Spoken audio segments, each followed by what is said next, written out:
بس حد يقول لي اعمل ايه واجيب منين؟ بوبوس. صندوق النقد الدولي. صندوق النقد. العلاقة بين مصر وصندوق النقد الدولي. دي نظرية أمريكية. لا دي مصرية 100%.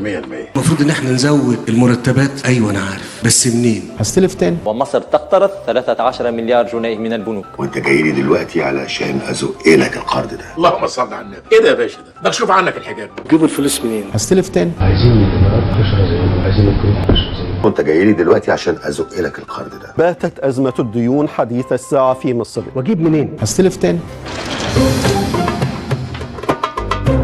يلا قول لي بابا انا قلت لك تقول له ايه واحنا جايين. ادي الكارد الانكل يا داد. انت عيني جميل يا امه. في مصر اتخذت الديون منعطفا جديدا بعدما تجاوز الدين الخارجي مستوى 158 مليار دولار. واجيب منين؟ هستلف تاني. بس انت موقفك حساس قوي يا هنداوي. الناس اللي عايزين يدفعوا لنا دول عنده شروط. في نقدر نقولها خلافات بيننا وبين الصندوق. اللي طالبه الصندوق صعب. كنا خدنا من الصندوق 14 تقريبا 15 تقريبا مليار دولار تقريبا. وغلاوه بوبوس عندك لا تديني اخر فرصه. انا المره دي هشتغل بجد. تفاقم حجم الدين العام للبلاد إلى 409 مليارات ونصف المليار دولار. لطفي استنى يا لطفي. ما تسألنيش على ان الفلوس جت منين، لكن سألوني على الفلوس راحت فين.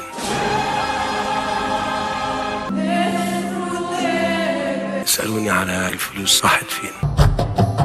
نصر بلدنا بلد سوا. الفلوس راحت فين. إذا التليفون الآن داخل البالونة. انا عايز 5 يكتفوني. الفلوس راحت فين. يا مصر يا هنداوي مش هسيبك.